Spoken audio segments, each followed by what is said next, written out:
Chers amis, marhaba et bienvenue à cette nouvelle édition de votre émission Inch'Allah je vote, dont l'objectif, comme vous le savez, est d'inciter nos concitoyens d'origine maghrébine à sortir de leur neutralité, pour ne pas dire passivité, et de s'engager corps et âme dans la vie québécoise à tous les niveaux et plus particulièrement au niveau politique, car c'est le moyen idéal pour se faire entendre et démontrer aux politiciens que désormais il faut arrêter de nous sous-estimer. J'espère vraiment qu'il y aura un avant et après charte et que ce projet imposé par le PQ servira d'électrochoc à notre communauté pour qu'elle se prenne enfin en main. À quelques jours du jour J, c'est-à-dire du 7 avril, j'ai le plaisir de recevoir à notre studio de MTL deux invités qui vont nous permettre de mieux comprendre ce qui nous est tombé sur la tête depuis quelques mois. Et justement aussi d'avoir une analyse du déroulement de ces élections. Et je vais même me hasarder à leur demander de lire un peu dans les cartes pour nous dire à quoi ressemblerait le Québec le 8 avril, selon eux.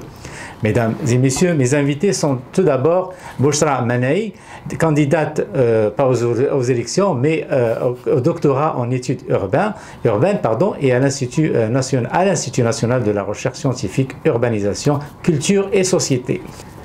Je reçois également M. Frédéric Castel, qui est chargé de cours au département de sciences des religions de l'UQAM, membre du groupe de recherche interdisciplinaire sur le Montréal ethno-religieux et chercheur régulier à la CRIC à l'UQAM.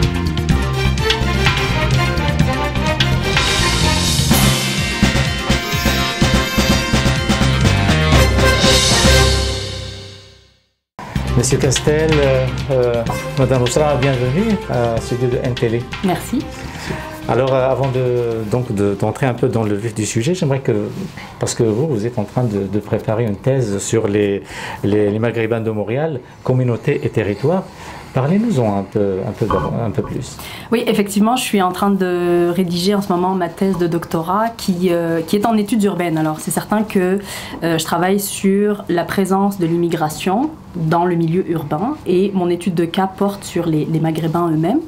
Et j'ai commencé il y a à peu près 4 ans et demi maintenant mon terrain. Et j'ai commencé à d'abord observer ce qui se passait au Petit Maghreb.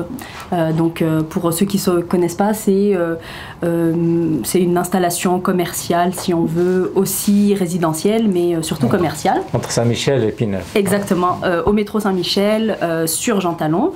Et l'idée, c'était de voir un peu ce qui s'est passé là, entre les acteurs locaux, donc entre les commerçants, entre les habitants, qu'ils soient maghrébins ou pas, entre les institutionnels, entre un tas d'acteurs dans le fond, pour voir pourquoi c'est à cet endroit-là, à Montréal, que le Petit Maghreb est né. Et la deuxième partie de mon questionnement, c'est de se dire, est-ce que cet espace-là vient nous dire ou vient nous renseigner sur les Maghrébins en général, dans quelle mesure il nous renseigne sur les Maghrébins, et qu'est-ce que ce qui se passe très très localement, comment ça nous renseigne sur ce qui peut se passer plus largement concernant la présence de ces immigrants qui sont quand même très nouveaux, mais en même temps qui sont sous les projecteurs beaucoup dans les dernières années. Donc voilà, en fait, vous êtes très bien placé pour parler justement de ces élections-là. J'espère. Voilà. Et vous, Monsieur Castel, vous aussi, vous observez un peu les immigrants et du côté religieux en particulier depuis 10 ans. Alors parlez-nous un peu de votre... j'ai fait ma thèse aussi, j'ai déposé en 2009. Je dirais pas que je m'intéresse uniquement aux immigrants, je m'intéresse à tous les citoyens et citoyennes de religion musulmane, mais pas forcément seulement sous l'angle religieux. Langue religieuse, langue migratoire, langue professionnelle, langue ethnique aussi, pour démontrer, pour donner des résultats très rapides que le concept même de communauté musulmane est complètement... ça n'a pas de sens. Il y a plusieurs communautés musulmanes, plein d'électrons libres à côté de tout cela.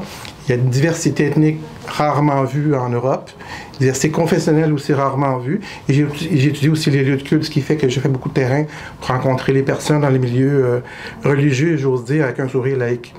Tout à fait, bien dit.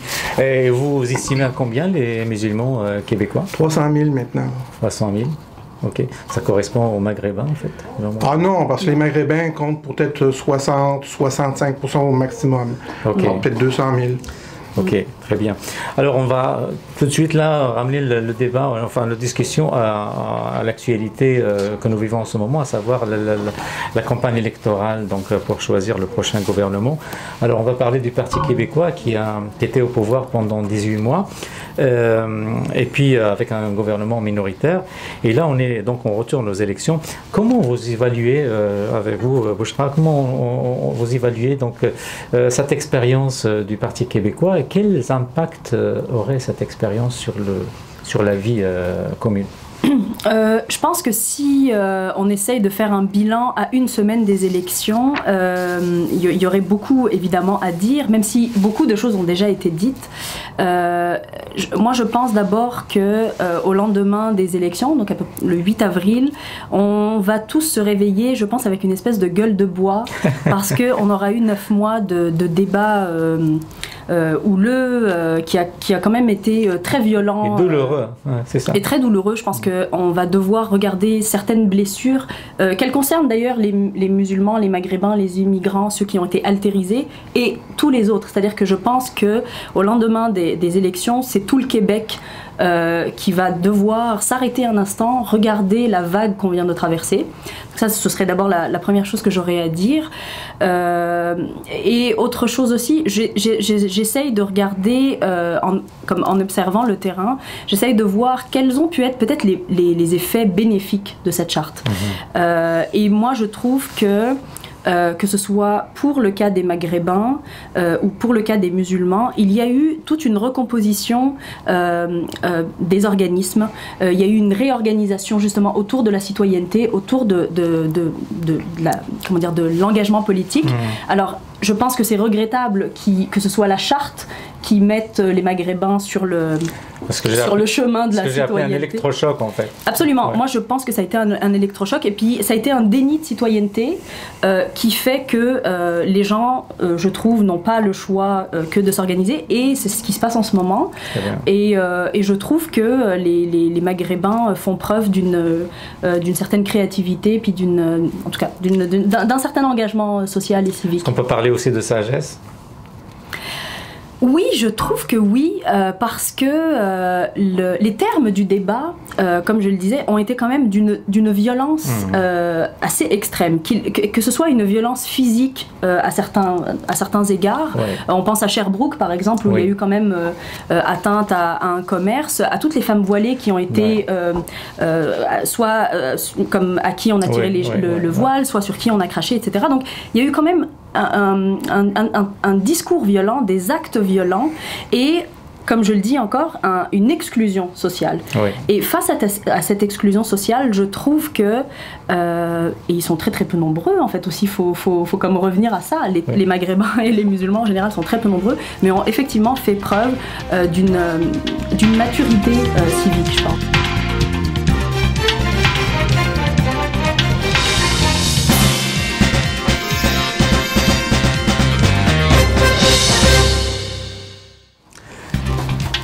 Monsieur Castel, dernièrement, un sondage CROP réalisé pour la presse nous a appris un constat triste et amer. Donc, les 57% des Québécois qui disent avoir une opinion négative ou très négative des musulmans. À votre avis, quelles sont les raisons de cette terrible perception développée à l'égard des Québécois musulmans? Je dirais que les raisons sont multiples et en même temps en partie internationales, parce que des sondages comme celui-ci, on en a depuis 10 ans dans le monde occidental et autant aux États-Unis, en Grande-Bretagne qu'en France, des sondages comme ça, d'année en année, les chiffres augmentent. Puis on sait que les sondages sont aussi performatifs, pour prendre un mot compliqué. C'est-à-dire que les sondages influencent la pensée publique. Oui. Après qu'on pose la même question constamment. Alors, c'est sûr qu'à chaque fois, ce sentiment-là augmente, mais au Québec, je nous croyais relativement prémunis par rapport à l'Europe. Les conditions ne sont pas les mêmes. Faudrait mentionner que l'immigration maghrébine qui vient ici n'est pas du tout comparable à la France. C'est un profil de professionnel, donc on est assez gâté et on a la chance d'avoir une population qui qui ne devrait pas donner de l'image qu'on peut avoir en Europe ou en d'autres endroits. Alors, c'est grosso modo, je ne veux pas retomber sur cette excuse, cette explication, mais c'est en partie les médias, parce que ce sont eux qui construisent l'image des musulmans. Moi, j'ai jamais vu autant de femmes avec un niqab de ma vie dans les journaux là, que dans la vraie vie. J'en ai peut-être vu 2 ou 3. Je sais qu'il y en a plus. Peut-être une trentaine, 30-50 au Québec sur 300 000. Vous voyez que c'est pas le tsunami. Ouais. Mais dans les médias, j'en ai vu constamment. Et on a l'impression que la frange intégriste, puisqu'on en parle beaucoup, elle est extrêmement importante, qu'elle a une chape de plomb sur la communauté maghrébine et tout ça. Et puis, on parle beaucoup du foulard depuis 2 ans, forcément avec la charte et tout. Quand même incroyable qu'on parle des femmes foulardées, qui même minoritaires sont quand même quelques milliers. Mais on en voit combien dans les médias pour expliquer leur position. Donc, le problème, c'est qu'on parle d'elles, sans qu'elles et eux viennent discuter. Puis on découvrait une communauté beaucoup moins conservatrice qu'on le pense. Alors, c'est une construction qui dure depuis des années. Et avec des rumeurs et des déclarations jamais vérifiées. Alors, comment déconstruire justement cette perception-là? Est-ce qu'il y a un moyen de parvenir à mieux se rapprocher aux Québécois en général? Ben, déconstruire, la première idée que j'aurais, puis je pense que ma collègue aurait une idée similaire, c'est aller chercher, solliciter la recherche scientifique premièrement. D'abord, chercher les acteurs pour commencer, faire parler beaucoup plus de Maghrébins et de Maghrébines et tout ça. Mais faire appel à la recherche scientifique, surtout quand on se lance dans des idées non validées, non vérifiées. Et si vous avez demandé à ma collègue tantôt quel est le bilan que l'on fait depuis 2 ans, mais moi, une chose que j'aimerais aborder, c'est que en 2 ans, il y a un manque de contact entre le gouvernement et puis la communauté maghrébine. À mon point de vue, ça serait aussi là, et peut-être même à égalité avec l'aide scientifique, c'est d'avoir des ponts entre tous les partis politiques et la communauté maghrébine, et qu'il y a un passage, je dirais, fluide entre les deux mondes. Là, pour le moment, il y a un fossé qui nous coûte cher collectivement. Oui, tout à fait. Immédiatement et à long terme également. Alors, durant cette campagne, on a vu, c'est venu comme une série. Donc, on avait parlé de la charte au début, après de la souveraineté, après de l'intégrité, après la charte, et encore une série de messages de salissage. Alors, ce sont là des thèmes donc, qui sont revenus périodiquement durant cette campagne. Il y a aussi comme un message de peur qui s'est développé parmi tous les partis politiques. Et justement, j'ai une caricature que vous voyez là d'André-Philippe Côté qui illustre parfaitement ce constat-là. Alors, ce discours de la peur, est-ce que c'est devenu le seul argument, pratiquement l'argument principal chez les politiciens, faute d'idées viables? Je pense que c'était une excellente question. Il est certain que la peur paye politiquement. On peut le voir en Europe. Je pense qu'il y a juste en ce moment à faire le lien entre le sentiment d'insécurité, qu'il soit national, économique. En tout cas, il y a comme une espèce de crise, je pense, assez internationale. Et ça se traduit socialement par une montée justement des peurs de l'autre. Alors c'est là identitaire aussi. Un repli qui peut être identitaire effectivement, une augmentation des discours qui sont extrêmes ou comme d'extrême droite. Alors c'est tout à fait regrettable effectivement, parce que c'est pas en ayant peur et en construisant un espèce d'ennemi, qu'il soit intérieur ou extérieur, qu'on bâtit et qu'on définit une société. Maintenant, est-ce que c'est nouveau qu'on se trouve des ennemis intérieurs? Non, c'est pas du tout nouveau en politique, c'est pas du tout nouveau comme dans les sociétés, mais je pense qu'on peut quand même trouver ça regrettable, et je pense qu'on peut trouver surtout regrettable d'utiliser des questions, que ce soit la question de la souveraineté qui est une question fondamentale. Je pense qu'on peut la poser au Québec, puis il est important de la poser. La question de la laïcité est une question à poser, mais la façon avec laquelle ça a été posé électoralement et comme un enjeu électoraliste, c'est très très regrettable, oui. Tout à fait. Alors, durant cette campagne, moi je décerne la médaille d'or et du délire en fait à Jeannette Bertrand qui était dans un rassemblement officiel du Parti québécois en présence de Pauline Marois et de Bernard Drinville entre autres. On va écouter ce discours surréaliste. Moi j'habite un building où il y a une piscine. Parce que je vais me baigner une fois par semaine à faire de l'aquagym. Et puis arrivent 2 hommes, ils rentrent, Ils sont déçus. Il y a 2 femmes. Je suis avec mon ami. Il y a 2 femmes qui sont là. Ils s'en tournent. Bon, imaginons qu'ils partent, qu'ils vont voir le propriétaire, qui est très heureux d'avoir beaucoup d'étranges. C'est les étudiants de McGill riches qui sont là. Et puis, ils demandent, bon, on va avoir une journée. Bon, alors ils payent. Et là, dans quelques mois, c'est eux qui ont la piscine tout le temps. Mais c'est ça le grugeage. C'est ça dont on a peur. Et c'est ça qui va arriver s'il n'y a pas de charte. Alors, il faut voter Parti québécois, parce que c'est le seul parti qui nous garantit de passer la loi 60. Merci. La charte. Alors, vous en pensez quoi de ce... Écoutez, le cas de Jeannette Bertrand, je pense qu'il est très intéressant à regarder.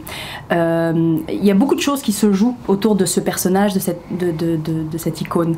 Elle a servi à légitimer un certain discours, justement, soi-disant féministe, ou en tout cas qui a instrumentalisé le féminisme.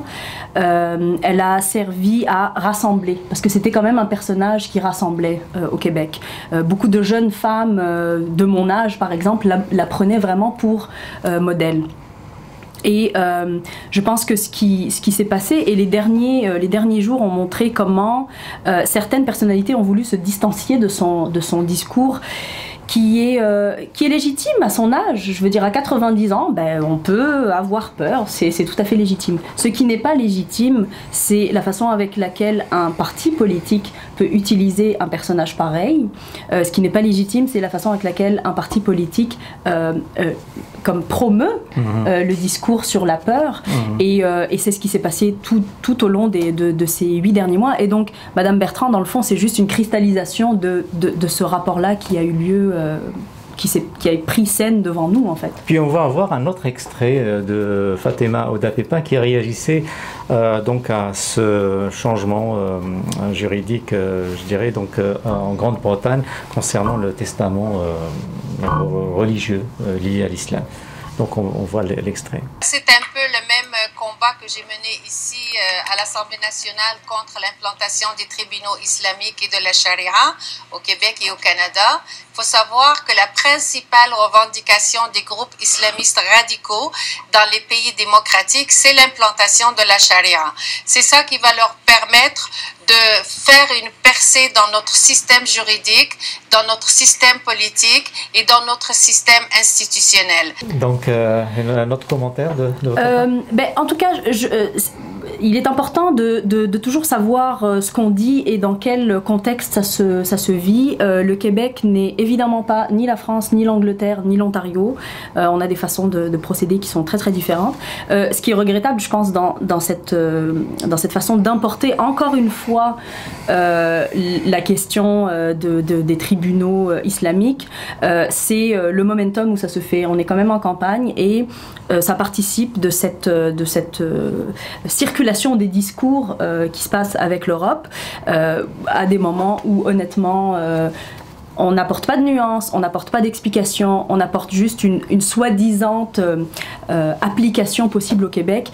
Et pour moi, c'est très grave. Et ça appartient à l'élite politique que de faire une forme de discernement, de nuance. Oui. Oui. Et pour vous, M. Castel?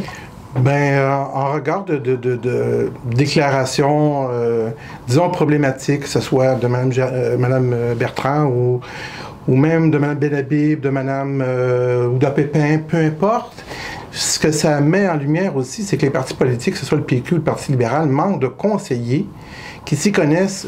Là, c'est rendu des questions trop délicates, me semble-t-il, pour laisser place à l'improvisation. On devrait avoir des conseillers qui sont constamment là pour faire le travail conseiller, qui s'y connaissent en matière religieuse minimalement, en matière de communauté, en matière de dialogue, pour un peu voir à ce que racontent les gens, puis veiller à ce que les gens ne se lancent pas dans des théories trop exagérées, le mot gentil. Mais c'est d'autant plus inquiétant quand on sait que le PQ avait jadis une bonne base électorale maghrébine. Ceux-là souffrent d'entendre de telles choses. Alors, le conseiller, son rôle, c'est aussi de voir est-ce que le discours qui se dirige vers vous, que vous entendez, vous heurte, vous blesse, et éventuellement, si on le sait, on s'est trompé et on modifie le discours. C'est doublement incroyable, à mon point de vue.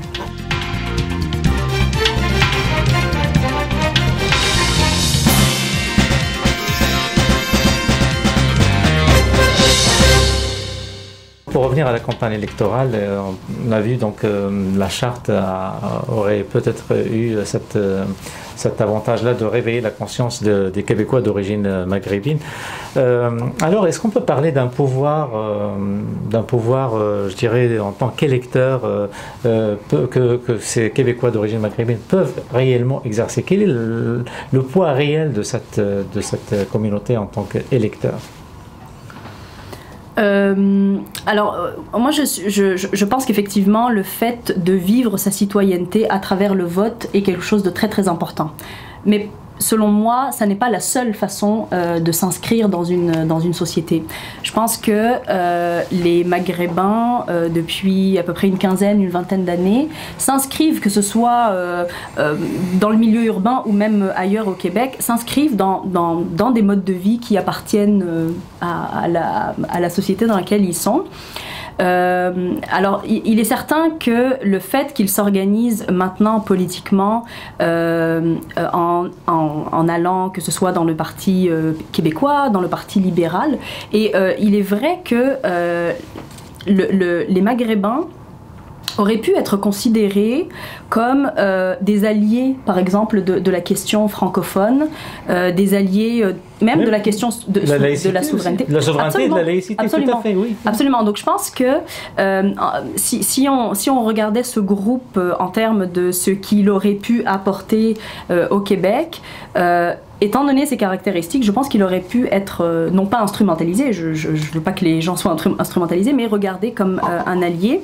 Et je pense qu'il n'a pas été vu comme tel, probablement parce que certaines personnalités ont joué une forme de distanciation avec la réalité. C'est-à-dire que, c'est ce que disait Frédéric tout à l'heure, dans le fond, les personnes qui conseillent ou qui ont conseillé les partis au pouvoir ne sont pas proches de la réalité, ne sont pas proches des Maghrébins. Maintenant, je vous ai entendu parler dans les médias d'un vote intelligent chez la communauté maghrébine.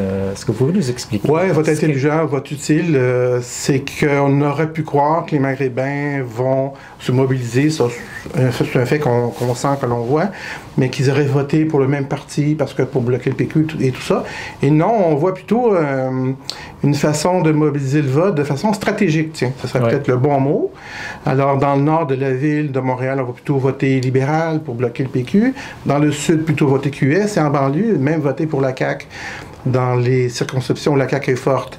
Alors ça, c'est un vote intelligent, c'est un vote concerté, c'est un vote où on s'est consulté. Et c'est prometteur, j'oserais penser, j'ose espérer, pour l'avenir, dans la mesure où les gens votent pas aveuglément pour un parti ou l'autre. Et même, j'ai entendu des commentaires qui me disaient, pour le moment, je vote libéral. Pour le prochain coup, vous viendrez me revoir pour voir si je suis encore d'accord avec vous. QS, c'est à condition que... Et ça ne veut pas dire que je ne voterai pas pour tel ou tel parti. Absolument, parce que j'ai entendu moi aussi à savoir que c'est-à-dire même envers les libéraux, hein, on leur dit, bon, on n'est pas des acquis, là, il faut refaire vos preuves.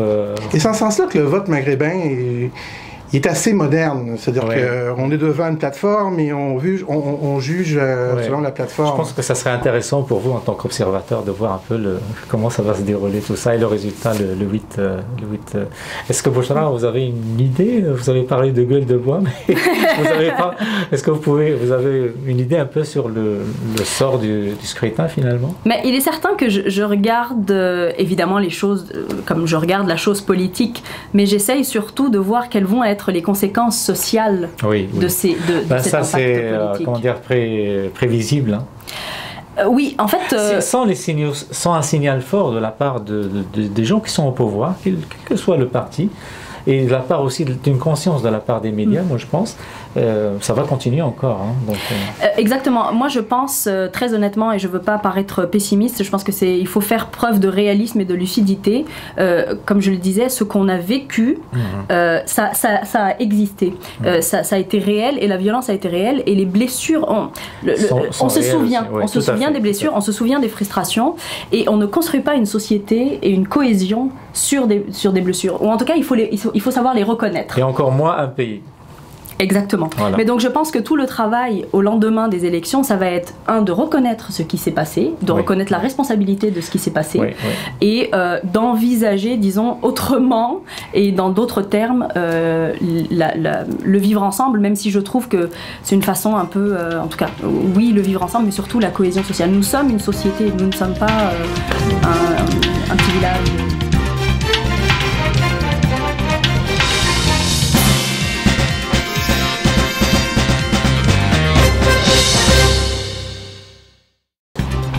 Donc, Bouchra, pour finir, donc, je vous laisse vous adresser à nos concitoyens d'origine maghrébine. Donc, pour se mobiliser, être présent le jour du vote, le 7 avril. Oui, effectivement, je pense que le 7 avril appartient à tous les citoyens et les concitoyens maghrébins du Québec, mais à tous les Québécois, d'en faire leur devoir. Et puis surtout aussi de continuer peut-être à s'impliquer et à s'investir comme ils le font quotidiennement déjà et depuis très longtemps. Et puis c'est ça, de prendre place dans cette société comme ils le font. Très bien. Monsieur Castel, dernier. Je peux d'être heureux de voir que les Maghrébins se mobilisent et qu'ils votent comme tous les autres Québécois, qui votent comme nous tous, pour apprendre l'expression cher Jean-François Lisée. Très bien.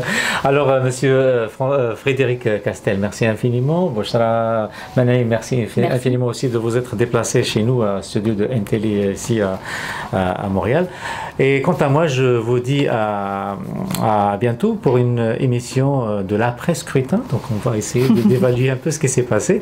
Et donc, je vous rappelle également notre page Facebook Inch'Allah je vote. Allez-y, émettez vos commentaires et exprimez-vous. Et aussi, vous pouvez suivre un peu l'actualité, ce qui se passe, un peu pratiquement en temps réel de ce qui se passe donc, durant cette campagne électorale. Merci et à bientôt.